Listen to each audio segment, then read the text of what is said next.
నమస్తే, welcome to non stop news. రోజంతా బిజీగా ఉన్నారా? న్యూస్ అప్డేట్స్ మిస్ అయ్యారా? డోంట్ వరీ, బ్రేక్స్ లేకుండా బోర్ కొట్టకుండా నాన్ స్టాప్ న్యూస్ ప్రతిరోజు రాత్రి 9 గంటలకు. నేను హిమబిందు, నేను అనుశ్రీ. డీటెయిల్స్ చూద్దాం. బెంగళూరు చిన్నస్వామి స్టేడియం వద్ద విషాదం జరిగింది. ఆర్సీబీ విజయోత్సవం వేళ జరిగిన తొక్కిసలాటలో 11 మంది మృతి చెందగా మరో 50 మందికి గాయాలయ్యాయి. క్షతగాత్రులను వివిధ ఆసుపత్రులకు తరలించి చికిత్స అందిస్తున్నారు. మృతుల్లో 6 పురుషులు, 4 మహిళలు ఉన్నారు. 18 ఏళ్ల నిరీక్షణకు తెరదించుతూ రాయల్ ఛాలెంజర్స్ బెంగళూరు ఐపీఎల్లో తొలి టైటిల్ సాధించింది. ఎన్నో పరాభవాల తర్వాత ఆర్సీబీ కల నెరవేరడంతో దేశవ్యాప్తంగా బెంగళూరు టీం అభిమానులు పెద్ద ఎత్తున సంబరాలు చేసుకుంటున్నారు. ఈ క్రమంలో వేలాది అభిమానులు ఆర్సీబీ జెండాలు చేతబూని విధాన సౌధకు చేరుకున్నారు. దీంతో ఆ ప్రాంతమంతా ఎర్ర సముద్రాన్ని తలపించింది. ఆర్సీబీ ఆటగాళ్లు బస్సులో వస్తున్న మార్గంలోనూ అభిమానుల కోలాహలం నెలకొంది. ఆర్సీబీ టీంకు చిన్నస్వామి స్టేడియంలో కర్ణాటక క్రికెట్ అసోసియేషన్ ఆధ్వర్యంలో సన్మాన కార్యక్రమాన్ని ఏర్పాటు చేశారు. దీంతో అక్కడికి కూడా భారీ సంఖ్యలో అభిమానులు తరలి వచ్చారు. స్టేడియం గేట్లు సమీపంలో గోడలు, చెట్లు ఎక్కారు. గేట్ 2 నుంచి స్టేడియంలోకి వెళ్లేందుకు ఒక్కసారిగా దూసుకు వెళ్లారు. అభిమానులను అదుపు చేసేందుకు పోలీసులు లాఠీచార్జ్ చేశారు. భారీ సంఖ్యలో అభిమానులు రావడంతో స్టేడియం వద్ద తొక్కిసలాట జరిగింది.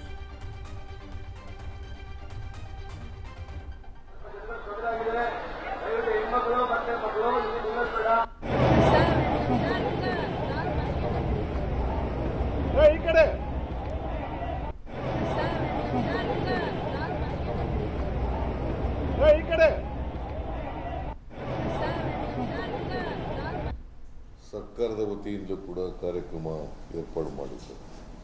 ಅಲ್ಲಿ ಈ ವಿಜಯೋತ್ಸವ ಆಚರಣೆ ಮಾಡ್ತಕ್ಕಂಥ ಸಂದರ್ಭದಲ್ಲಿ ಚಿನ್ನಸ್ವಾಮಿ ಕ್ರೀಡಾಂಗಣದಲ್ಲಿ ಬಹಳ ದೊಡ್ಡ ದುರಂತ ನಡೆದಿದೆ. We never expected such a incident would have happened. Of course, no one want, no political party or no officials doesn't want. They have done their best in their, but it was uncontrollable crowd. We never expected such a big following. After 18 years, they have been looking at something great. It was a team effort which has happened, and you see the crowd. They have left all their jobs, all their places, and they have been. The entire Vidhan Soda came on the streets, outside. I could see the Manipal Hospital, all the other IT people, everything were crowd. HAL, entire HAL staff was there in the airport itself.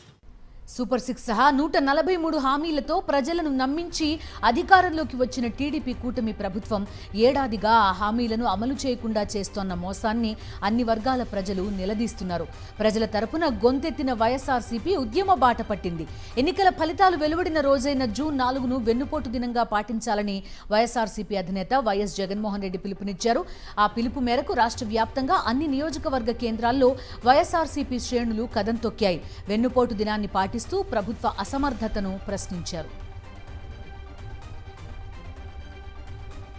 రాష్ట్ర వ్యాప్తంగా అన్ని నియోజకవర్గాల కేంద్రాల్లో వైఎస్ఆర్సీపీ నిర్వహించిన వెన్నుపోటు దినం కూటమి ప్రభుత్వ గుండెల్లో రైళ్లు పరిగెత్తించింది. అంచనాలకు మించి అన్ని వర్గాల ప్రజలు రోడ్డెక్కారు. వైఎస్ఆర్సీపీ నేతలు, కార్యకర్తలతో కలిసి భారీ నిరసన ర్యాలీలో పాల్గొన్నారు. ఎన్నికల్లో ఇచ్చిన హామీలను తక్షణమే అమలు చేయాలని వైఎస్ఆర్సీపీ నేతలు, కార్యకర్తలు అన్ని వర్గాల ప్రజలతో కలిసి నినదించారు. పోలీసుల వేధింపులు, నిర్బంధాలను లెక్క చేయకుండా ప్రజల పక్షాన వెన్నుపోటు దినాన్ని సూపర్ సక్సెస్ చేశారు. సూపర్ 6 పేరుతో చెప్పి సూపర్ మోసం చేసిన కూటమి సర్కార్ను గట్టిగా నిలదీశారు. దీంతో వైఎస్ఆర్సీపీ నిర్వహించిన నిరసన ర్యాలీలకు లక్షలాదిగా మద్దతు పలికి బాబు మోసాన్ని గట్టిగా ఎండగట్టారు.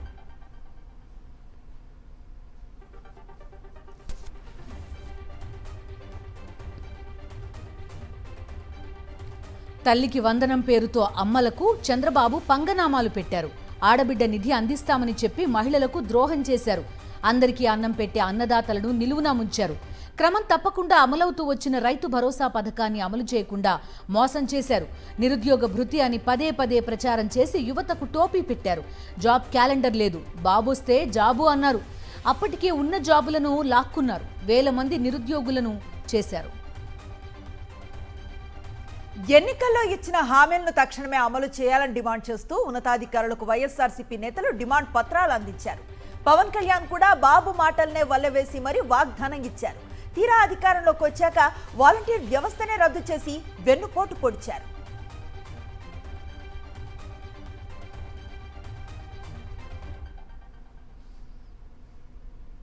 కూటమి ప్రభుత్వం ఇచ్చిన హామీలు అమలు చేయకపోవడమే కాకుండా వైఎస్ఆర్సీపీ ప్రభుత్వ హయాంలో వైఎస్ జగన్మోహన్ రెడ్డి తీసుకొచ్చిన పథకాలను కార్యక్రమాలను కూడా నిలిపేసి ప్రజలకు అన్యాయం చేసిందని వైఎస్ఆర్సీపీ నేతలు మండిపడ్డారు. ప్రభుత్వ ఆధ్వర్యంలో డాక్టర్ వైఎస్ఆర్ మెడికల్ కాలేజీ కట్టించారు. మరి వీళ్ళు వచ్చినాక ఏం చేశారు? మంజూరైన సీట్లను కూడా మాకు వద్దు అని చెప్పి వెనక్కి రాసి పంపించిన దౌర్భాగ్యమైన ప్రభుత్వం ఇవాళ మన రాష్ట్రంలో ఉందనే విషయాన్ని మనవి చేస్తా ఉన్నాం. వచ్చిన సీట్లను వద్దని చెప్పి వెనక్కి రాష్ట్రం.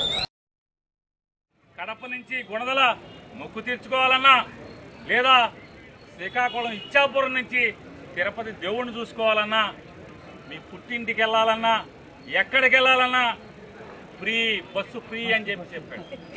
వాళ్ళేమో 7 శాతం డబ్బులు లేవంటాడు. సంవత్సరానికి 3 బండ్లు అన్నాడు. ఎన్ని బండలు ఇచ్చాడు ఈ సంవత్సరంలో అని మనం లెక్కెడితే 12 మాసాలు గడిచినాయి. 12 మాసాల్లో ఒక్క బండిచ్చి, అది కూడా అరకొరగా మందికి బండిచ్చి అయిపోయినాయి అని చెప్పి ఇచ్చేశానని చెప్పి దెబ్బలు తరుచుకుంటున్నాడు. ఏడాది కాలంలో అట్టర్ ఫ్లాప్ పాలన అందించారు చంద్రబాబు నాయుడు గారు. ముఖ్యంగా మహిళలకి గతంలో జగనన్న ఇచ్చిన పథకాల కంటే డబుల్ త్రిబుల్ ఇస్తానని చెప్పి నమ్మబలికి ఈరోజు ఏ ఒక్కటి కూడా అమలు చేయని పరిస్థితి మనం చూసాము. ముఖ్యంగా తీసుకుంటే 2.5 కోట్ల మంది ఆడబిడ్డలకు ఉచిత బస్సు ఇస్తానని చెప్పి నిట్ట నిలువుగా వెన్నుపోటు పొడిచిన పరిస్థితి చూసాము. అలాగే 84 లక్షల మంది పిల్లలకేమో తల్లికి వందనం ఇస్తానని చెప్పి ఇవ్వకుండా వాళ్ళకి వెన్నుపోటు పడవడం జరిగింది. అలాగే మహాశక్తి పథకం ద్వారా 1,60,00,000 మంది మహిళలకి ఇస్తానని చెప్పి లబ్ధి చేస్తానని చెప్పి ఇవ్వకుండా వాళ్ళకి వెన్నుపోటు పడవడం జరిగింది. వెన్నుపోటు దినం సక్సెస్ పై వైఎస్ జగన్మోహన్ రెడ్డి ఎక్స్ వేదికగా పోస్ట్ చేశారు. పార్టీ నాయకులు, కార్యకర్తలకు కృతజ్ఞతలు తెలిపారు. సంవత్సరం క్రితం చంద్రబాబు అధికారంలోకి వచ్చారు. ఇప్పటి వరకు ఏ ఒక్క సంక్షేమ పథకాన్ని కానీ, హామీని కానీ అమలు చేయలేదన్నారు. తనను నమ్మిన రాష్ట్ర ప్రజలకు చంద్రబాబు ద్రోహం చేశారని, ఎన్నో హామీలు ఇచ్చి వాటిని అమలు చేయకుండా ప్రజలను వెన్నుపోటు పొడిచారని మండిపడ్డారు. అందుకే ఈ రోజు వెన్నుపోటు దినం కార్యక్రమానికి పిలుపునిచ్చామన్నారు. అన్ని వర్గాల ప్రజలు ఈ కార్యక్రమంలో పాల్గొని తీవ్ర ఆవేదన, కోపాన్ని వ్యక్తం చేశారని తెలిపారు. ఇది కేవలం నిరసన మాత్రమే కాదు, మోసం చేస్తే మౌనంగా ఉండరనే శక్తివంతమైన సందేశాన్ని ప్రజలు ప్రభుత్వానికి ఇచ్చారన్నారు. బాధిత ప్రజలతో కలిసి నిరసన కార్యక్రమాల్లో పాల్గొన్న వైఎస్ఆర్సీపీలో ప్రతి నాయకుడు, కార్యకర్తతో పాటు ప్రజలకు కృతజ్ఞతలు తెలిపారు. ప్రజల న్యాయబద్ధమైన హక్కుల సాధన కోసం వైఎస్ఆర్సీపీ ఎప్పుడూ పోరాడుతూనే ఉంటుందని ఎక్స్ వేదికగా పోస్ట్ చేశారు వైఎస్ జగన్.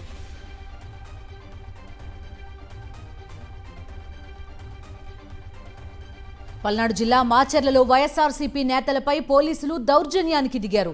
మాచర్ల వైఎస్ఆర్ కాంగ్రెస్ పార్టీ కార్యాలయం నుంచి వెన్నుపోటు దినం ర్యాలీ నిర్వహించడానికి రెడీ అయ్యారు వైఎస్ఆర్సీపీ నేతలు. పూనూరు గౌతమ్ రెడ్డి, పిన్నెల్లి రామకృష్ణారెడ్డిని అడ్డుకున్నారు పోలీసులు. పార్టీ కార్యాలయం నుంచి బయటకు రావడానికి వీల్లేదని పోలీసులు ఆదేశాలు జారీ చేశారు. వైఎస్ఆర్సీపీ కార్యాలయం చుట్టూ భారీగా పోలీసులు మోహరించారు. అంతేకాదు బయటకు వస్తే కేసులు పెడతామని బెదిరించారు పోలీసులు.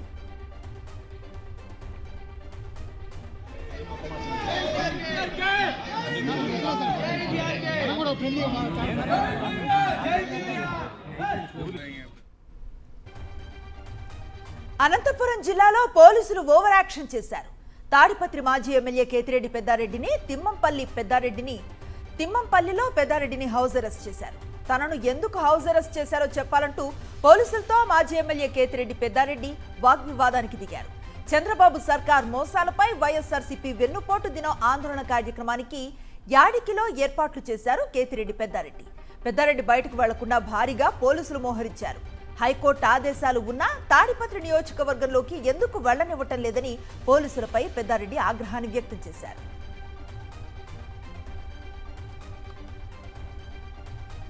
వెన్నుపోటు దినం కార్యక్రమంలో భాగంగా ర్యాలీగా వెళ్తున్న అంబటి రాంబాబును అడ్డుకున్నారు పోలీసులు. అడ్డుకోవడమే కాదు, అంబటి మాజీ మంత్రి, సీనియర్ నేత అని కూడా మర్చిపోయి ఆయన ఉద్దేశించి సిఐ వెంకటేశ్వర్లు నువ్వు అంటూ అమర్యాదగా మాట్లాడారు. అంతేకాదు వేలు చూపిస్తూ మీదికి దూసుకొచ్చారు. అంబటి కూడా ఏమాత్రం తగ్గకుండా వాగ్వాదం చేసేసరికి పోలీసు చివరికి తోక ముడిచాడు.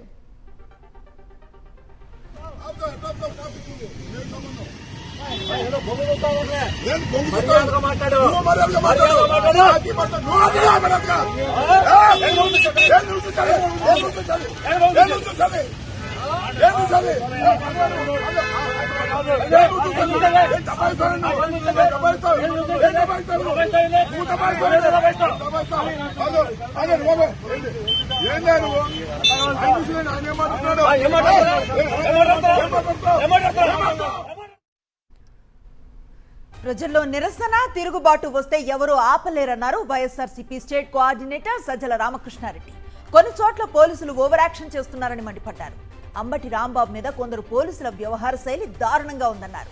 పోలీసులతో అడ్డుకునే ప్రయత్నాన్ని ప్రభుత్వం చేసిందన్నారు. నువ్వు ఇవ్వడం అటుంచేసి అవన్నీ కట్ చేసినాక ఈ మీద కోపం గాక లేదా ప్రేమ ఎక్కడి నుంచి తన్నుకొస్తుంది, అభిమానం ఎక్కడి నుంచి వస్తుంది, లేదా ఇంకా సహనంతో చూస్తామనే ఇది ఎందుకు వస్తుంది, అది ఈరోజు రిఫ్లెక్ట్ అయింది. దీన్ని ఆపాలని చూడడము, ఈ నిరసనలు ఈ రకంగా ఇప్పుడే వస్తూ చూసిన ఆయన అంబటి రాంబాబు గారిని ఇంట్లో నుంచి బయటకు రాకుండా ఎందుకు చేస్తున్నారో అర్థం కావట్లా. అంటే వీళ్ళకి ఎక్కడి నుంచి వచ్చింది పోలీసుల అధికారులకు, కొంతమంది అధికారులు వాళ్ళు బిహేవ్ చేస్తున్న పద్ధతి. తెలంగాణకు కేటాయించిన 2024 బ్యాచ్ ఐఏఎస్లు శిక్షణ పొందుతున్న అసిస్టెంట్ కలెక్టర్లతో గవర్నర్ జిష్ణుదేవ్ రాజ్భవన్లో మాట్లాడారు. ప్రజలతో కనెక్ట్ కావాలని, ప్రజల అవసరాలు గుర్తించాలని, క్షేత్రస్థాయిలో సమస్యలను పరిష్కరించాలని గవర్నర్ అన్నారు. ప్రజల్లో తిరిగి వారి అవసరాలను అర్థం చేసుకోవాలని సూచించారు. అధికారులను అభినందిస్తూ తెలంగాణ ఆవిష్కరణలకు, అభివృద్ధికి సహకారం అందించాలని కోరారు. ఈ భేటీలో MCRHRDI vice chairperson and DG Shantikumari, course director doctor Usharani పాల్గొన్నారు. హైదరాబాద్లోని జూబ్లీహిల్స్ నివాసంలో CM Revanth Reddy 2024 batch trainee IAS బృందం మర్యాదపూర్వకంగా కలిసింది. ముఖ్యమంత్రిని కలిసిన వారిలో సౌరభ్ శర్మ, సలోని ఛబ్రా, హర్ష చౌదరి, కరోలిన్ చింతయన్మయి, కొయ్యాడ ప్రణయ్ కుమార్లు ఉన్నారు. వీరితో పాటు MCR HRD vice chairperson Shantikumari, course director Usharani సీఎంను కలిశారు. ఈ సందర్భంగా ట్రైనీ ఐఏఎస్లను సీఎం రేవంత్ రెడ్డి అభినందించారు. విధి నిర్వహణపై వారికి దిశానిర్దేశం చేశారు.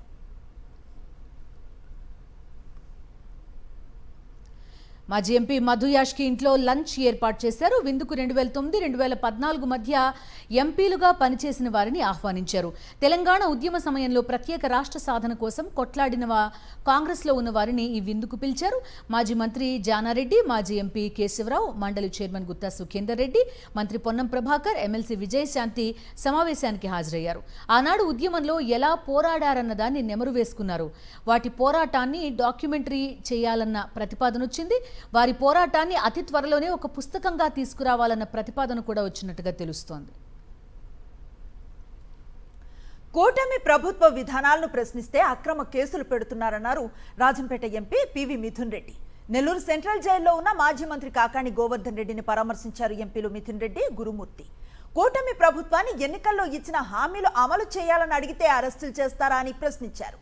ఎన్ని తప్పుడు కేసులు పెట్టినా ధైర్యంగా ఎదుర్కొంటానని కాకాని తమతో చెప్పినట్లుగా ఎంపీలు మిథున్ రెడ్డి, గురుమూర్తి తెలిపారు.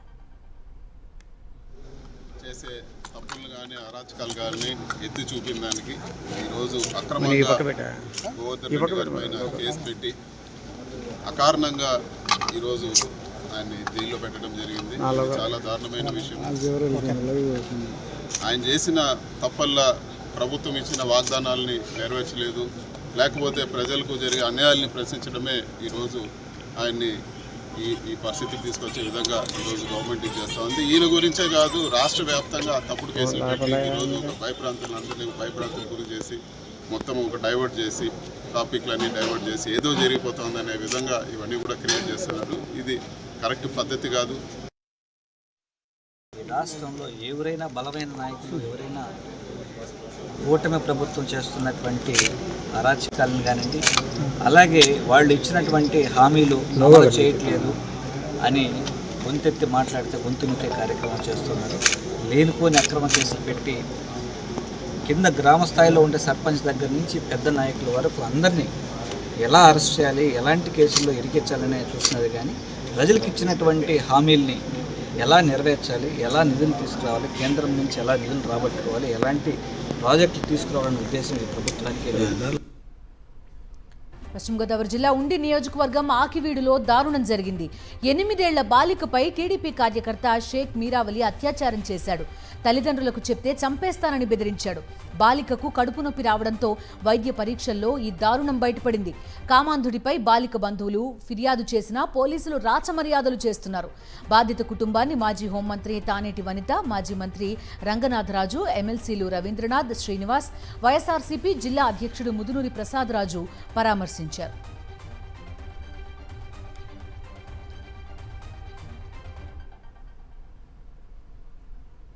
కూటమి ప్రభుత్వంలో మహిళలు, బాలికలకు రక్షణ లేకుండా పోయిందని మాజీ హోంమంత్రి తానేటి వనిత మండిపడ్డారు. ఆకివీడ్లో బాలికపై అత్యాచారం జరిగి 3 రోజులైనా బాధిత కుటుంబానికి న్యాయం జరగలేదన్నారు. వైఎస్ జగన్ తీసుకువచ్చిన దిశ పోలీస్ స్టేషన్స్ ను రద్దు చేసి ఇప్పుడు మహిళలకు రక్షణ లేకుండా చేశారని ఆగ్రహాన్ని వ్యక్తం చేశారు. ఈ రోజున నిజంగా ఆ బిడ్డ పరిస్థితి చూస్తే, ఆ తల్లిదండ్రుల యొక్క ఆవేదన చూస్తే చాలా బాధ అనిపిస్తుంది. అంటే ఇంత చిన్న పసికందులను కూడా వదిలిపెట్టకుండా ఇంత దుర్మార్గంగా ప్రవర్తిస్తున్న వాళ్ళ మీద ఖచ్చితంగా కఠిన చర్యలు ఉండాలి. జోగులాంబ గద్వాల జిల్లా ధన్వాడ వద్ద ఇథనాల్ పరిశ్రమ ఏర్పాటును వ్యతిరేకిస్తూ రైతులు చేస్తున్న ఆందోళన ఉద్రిక్తతకు దారితీసింది. కొంతకాలంగా 12 గ్రామాల ప్రజలు పరిశ్రమను వ్యతిరేకిస్తుండగా గాయత్రి కంపెనీ ప్రతినిధులు పరిశ్రమ ఏర్పాటుకు కూలీలను తీసుకొచ్చారు. ఈ నేపథ్యంలో ఆగ్రహించిన ఆయా గ్రామాల రైతులు పరిశ్రమ ఏర్పాటు చేసే ప్రాంతానికి చేరుకోవడంతో భారీగా పోలీసులు మోహరించారు. అయినప్పటికీ రైతులు, మహిళలు పెద్ద ఎత్తున ఆందోళన చేస్తూ పరిశ్రమ ఏర్పాటు చేసే ప్రాంతానికి వెళ్లి వారు వేసుకున్న టెంట్లు పీకేసి సామగ్రి ధ్వంసం చేశారు. అలాగే అక్కడున్న కూలీలను రాళ్లతో తరిమికొట్టారు. గడిచిన 8 నెలల నుంచి ధన్వాడ సమీప గ్రామాల ప్రజలు ఇథనాల్ ఫ్యాక్టరీ ఏర్పాటును వ్యతిరేకిస్తూ వివిధ రూపాల్లో నిరసన తెలిపారు. ఈ ఆందోళనకు అప్పటి ప్రతిపక్ష నేత సంపత్ కుమార్ కూడా సంఘీభావం తెలిపారు.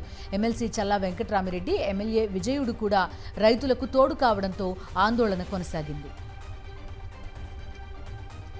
ఫాల్కన్ స్కామ్ కేసులో దూకుడు పెంచింది సిఐడి. కేసులో ప్రధాన నిందితుడు సందీప్ కుమార్ ను అరెస్ట్ చేశారు సిఐడి పోలీసులు. అలాగే సందీప్ కుమార్ కు సహకరించిన రవికుమార్ ను కూడా అదుపులోకి తీసుకున్నారు. ఈ కేసులో గతంలో 7 నిందితులను అరెస్ట్ చేసిన సిఐడి పోలీసులు తాజాగా 2 కీలక నిందితులను అదుపులోకి తీసుకోవటం ప్రాధాన్యతను సంతరించుకుంది. ఇన్వాయిస్ డిస్కౌంటింగ్ పేరుతో 4,215 కోట్ల రూపాయలు వసూలు చేశారు నిందితులు. తిరుపతి అలిపిరి డిపోకు చెందిన electric AC bus driver Anvesh రెడ్డిపై బాంబ్ స్క్వాడ్ కానిస్టేబుల్ దాడి చేశాడు. ఎలక్ట్రిక్ ఏసీ బస్ సీసీ కెమెరాల్లో దాడి దృశ్యాలు రికార్డయ్యాయి. నిన్న రాత్రి 7:30కు తిరుమల మాధవం గెస్ట్ హౌస్ ఎదురుగా బస్సు నిలిపి ప్రయాణికులను ఎక్కిస్తుండగా అకారణంగా కానిస్టేబుల్ దాడి చేశాడని డ్రైవర్ ఆరోపించాడు. ఆర్టీసీ ఉన్నతాధికారుల దృష్టికి తీసుకెళ్లారు. డ్రైవర్లు, ఆర్టీసీ యూనియన్ నాయకులు డ్యూటీలో ఉన్న డ్రైవర్పై అకారణంగా దాడి చేసిన కానిస్టేబుల్పై చర్యలు తీసుకోవాలని డిమాండ్ చేశారు.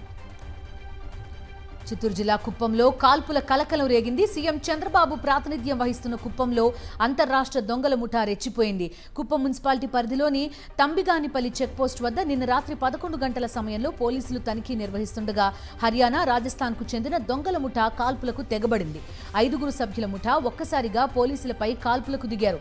అప్రమత్తమైన పోలీసులు వారిపై ఎదురుకాల్పులు జరిపారు. దీంతో దొంగల గ్యాంగ్ పరారైంది. అయితే పోలీసుల ఎదురుకాల్పుల్లో దొంగల ముఠాలోని ఒకరి తొడ నుంచి బుల్లెట్ దూసుకెళ్లినట్టుగా తెలుస్తోంది. ప్రస్తుతం పరారీలో ఉన్న దొంగల ముఠా కోసం పోలీసులు ముమ్మరంగా గాలిస్తున్నారు. కుప్పంతో పాటు చుట్టుపక్కల పల్లెలను జల్లెడ పడుతున్నారు. ఉదయం నుంచి చీలేపల్లి, బేవనపల్లి, పరమసముద్రం ప్రాంతాల్లో గాలిస్తున్నారు. డాగ్ స్క్వాడ్ రంగంలోకి దిగింది. డ్రోన్ కెమెరాలతో వెతుకులాట కొనసాగిస్తున్నారు.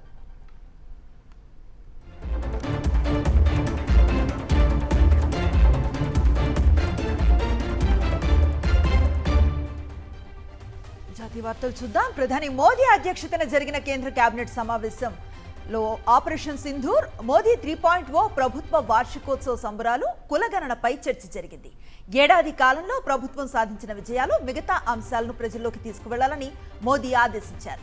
ఉగ్రవాదానికి వ్యతిరేకంగా ప్రపంచ దేశాల మద్దతుకు అఖిలపక్ష బృందాలను పంపిన మోదీ భవిష్యత్తులో ఉగ్ర నిర్మూలనకు తీసుకునే చర్యలపై కూడా చర్చించినట్లుగా తెలుస్తోంది. పార్లమెంట్ వర్షాకాల సమావేశాలకు తేదీలు ఖరారయ్యాయి. జూలై 21 నుంచి ఆగస్టు 12 వరకు సమావేశాలు నిర్వహించనున్నారు. సమావేశాల్లో ఆపరేషన్ సింధూర్, పహల్గామ్ ఉగ్రదాడిపై కేంద్ర సర్కార్ చర్చించనుంది. ఆపరేషన్ సింధూర్పై ప్రత్యేక సమావేశాలు నిర్వహించాలని ప్రతిపక్షాలు డిమాండ్ చేస్తున్న తరుణంలో ఈ సమావేశాలపై ప్రకటన వెలువడింది. దేశ ఆర్మీని కించపరిచే హక్కు మీకు లేదంటూ కాంగ్రెస్ అగ్రనేత రాహుల్ గాంధీపై అలహాబాద్ హైకోర్టు తీవ్ర స్థాయిలో మండిపడింది.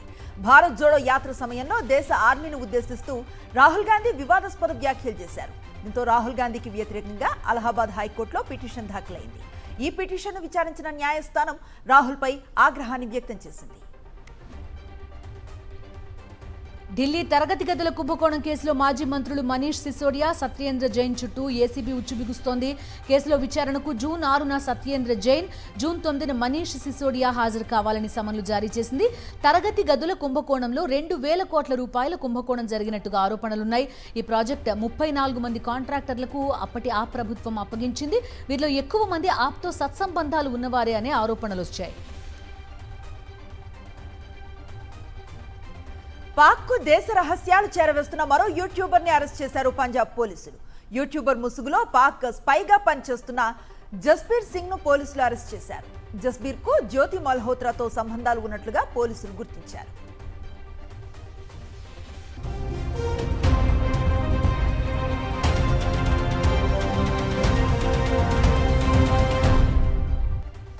అంతర్జాతీయ వివరాలు చూద్దాం. మతాన్ని అడ్డు పెట్టుకుని డర్టీ పాలిటిక్స్ చేద్దాం అనుకున్న పాక్కు గట్టి షాక్ ఇచ్చింది మలేషియా.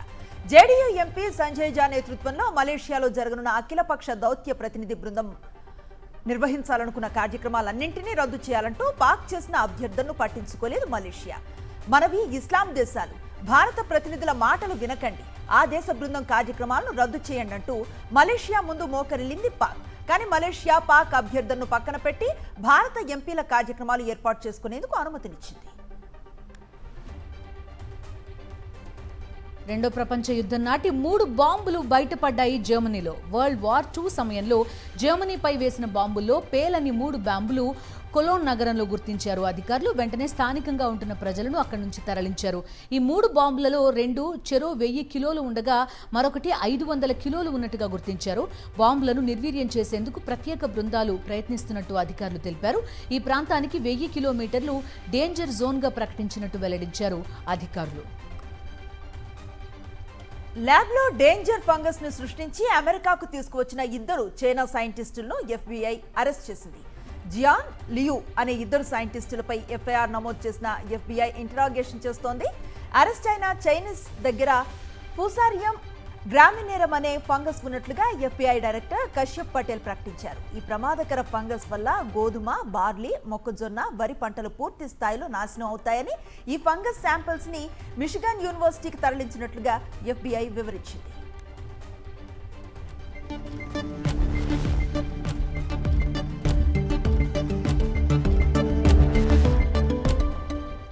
బిజినెస్ అప్డేట్స్ చూద్దాం. దేశీయ స్టాక్ మార్కెట్ సూచీలు లాభాల్లో ముగిశాయి. అంతర్జాతీయ మార్కెట్లలో సానుకూల సంకేతాల నడుమ ఉదయం ఫ్లాట్గా ప్రారంభమైన సూచీలు రోజంతా లాభాల్లో ట్రేడ్ అయ్యాయి. దీంతో వరుసగా 3 రోజులు నష్టాల్లో ముగిసిన సూచీలకు ఇవాళ బ్రేక్ దొరికింది. ప్రధాన షేర్స్లో కొనుగోళ్లతో రాణించిన సూచీ 260 పాయింట్ల లాభంతో 80,998 వద్ద ముగిసింది. ఇంట్రాడేలో 24,644.25 వద్ద గరిష్టాన్ని తాకిన నిఫ్టీ చివరకు 77 పాయింట్ల లాభంతో 24,620.2 వద్ద ముగిసింది. గత కొన్ని రోజులుగా బంగారం ధరలు పెరుగుతూ వస్తున్నాయి. గత వారం 2 రోజులు తగ్గినట్లుగా కనిపించినా మళ్లీ పెరుగుతూ పోతోంది బంగారం. దీంతో మరోసారి 10 గ్రాముల గోల్డ్ రేట్ 1,00,000 మార్కును తాకచ్చనే అంచనాలు వినిపిస్తున్నాయి. హైదరాబాద్, విశాఖ, విజయవాడ, వైఎస్ఆర్ జిల్లా ప్రొద్దుటూరులో 24 క్యారెట్ల బంగారం ధర మంగళవారం 99,060 ఉండగా ఇవాళ 110 రూపాయలు పెరిగి 99,170 వద్ద ట్రేడ్ అవుతోంది.